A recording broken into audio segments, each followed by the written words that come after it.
When talking about the legacy of Tracy McGrady, the biggest black mark of his career is that he never carried his team past the first round while being an active player on a team's starting rotation. It's the main thing that holds him back from reaching the upper echelon of NBA greats. It's a fair criticism to make, but we can't blame him for some of the years that he failed to get out of the first round. Injuries are the main culprit that explains why T-Mac did not experience any playoff success. Is Grant Hill experiencing various season-ending injuries when McGrady signed with the Orlando Magic? Is Yao Ming suffering a season-ending injury in the 2007-08 season when the Houston Rockets were in the middle of their 22-game winning streak? And is McGrady suffering a career-threatening injury in the following season when the Rockets finally got past the first round? Those are things that were beyond his control, and it's a huge factor that a lot of people forget to mention when they discuss his career. So I can't do this video without mentioning all of that. However, there are a few instances in McGrady's career where he could have carried his team to the second round, and there are various seasons that come to mind. Surely we think of the 2005 playoffs where the Rockets won the first 2 games against the Dallas Mavericks on the road, but then they lost the next 3 games, and then they lost in Game 7 by 40 points.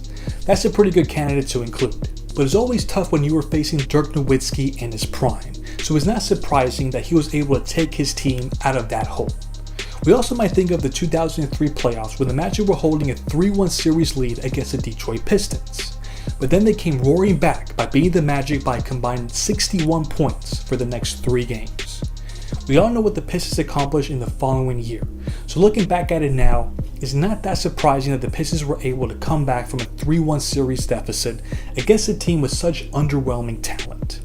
So for me, I believe that the biggest missed opportunity for Tracy McGrady to taste some playoff success came in the 2001-02 season. It's a season that many people forget about, so let's talk about that season real quick. The Magic had a little bit of hope when Grant Hill was ready to go at the beginning of the year, and he played 14 of the first 15 games of the season. Then he injured his ankle yet again and had to miss the remainder of the year. So the Magic had to come to the harsh realization that they were never going to see how prime Grant Hill would have played alongside Tracy McGrady. They didn't have much talent aside from T-Mac, but Mike Miller was a nice asset to have that helped spread the floor with his precision shooting. He averaged 15.2 points per game and had a respectable sophomore season. With that out the way, we could talk about the first missed opportunity that would have helped McGrady reach the second round. The first thing that we need to discuss is the playoff seeding. The Orlando Magic had no shot of reaching a top 3 seed, but they did have a golden opportunity to have home court advantage for the first round series. It went down to the last 5 games of the regular season, and the Charlotte Hornets owned the tiebreaker. The Hornets went 2-3 during that span, so all Orlando had to do was win 2 games out of 5. Here's what happened. They lost in an overtime thriller against the New Jersey Nets by 2 points. They lost the next game to the Miami Heat after being up by double digits in the first half and having a lead going into the fourth quarter.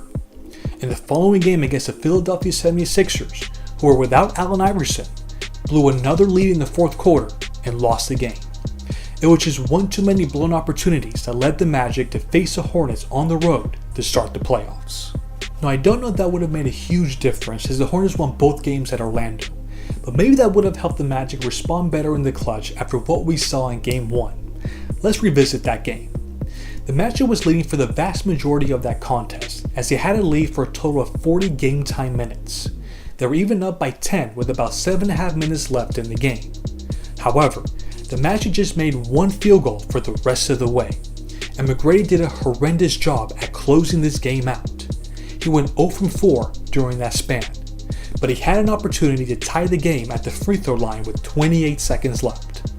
The first attempt went in and out, just like what happened to Allen Iverson in the following year that we discussed in another video. But check out what happened in the next possession. They forced a turnover and Don Reed decided to call timeout. If we freeze the frame, we can see the Magic would have had a 2-on-1 break that could have resulted in an easy bucket, or they could have won the game at the free throw line. Instead, McGrady lost the ball to Baron Davis in the next possession, and they blew an opportunity to go up 2-0. The Magic ended up winning the next game in overtime, but I'm sure they were kicking themselves for not taking advantage of going back home with a comfortable series lead. The next game went to overtime again, and the Magic had their chances of winning that game. But if we're going to be honest, the Hornets should have won that game from this ridiculous buzzer beater by Baron Davis that should have so counted. But as they say, ball don't lie, and they ended up winning in overtime. But what doesn't look good for T-Mac was that he didn't attempt a single shot during that overtime period. I don't know why he wasn't aggressive during those crucial moments, but he kept passing up opportunities to score, and the Hornets took advantage. Then the Hornets took care of business in the following game by running the Magic off their own floor in the fourth quarter, and that was the end of their season. But hey, at least we did get a legendary moment from this game. Here are the last points that Patrick Ewing ever scored in the NBA. It's not exactly up there with Kobe's final shot, but it was a sight to behold. So listen, I understand that the Magic weren't exactly a talented team. Tracy McGrady had to carry a heavy load on offense. But the Hornets were beatable. They weren't the Detroit Pistons, and they weren't the Dirk Nowitzki-led Dallas Mavericks. And the fact that they had the same record as the Hornets shows that they were evenly matched. I think it's fair to say that McGrady could have at least gone past them. Now it's important that we also know that Mike Miller was not healthy during the series, and his play suffered because of it. He was playing through a sprained ankle, and he was nowhere near as effective. So that certainly didn't help matters. But the Magic had their chances to win these games that went down the wire, and McGrady just couldn't close it out. Maybe he thought he would have had more opportunities for a deep playoff run since he was only 22 years old. But unfortunately, he blew what was his best opportunity to get out of the first round.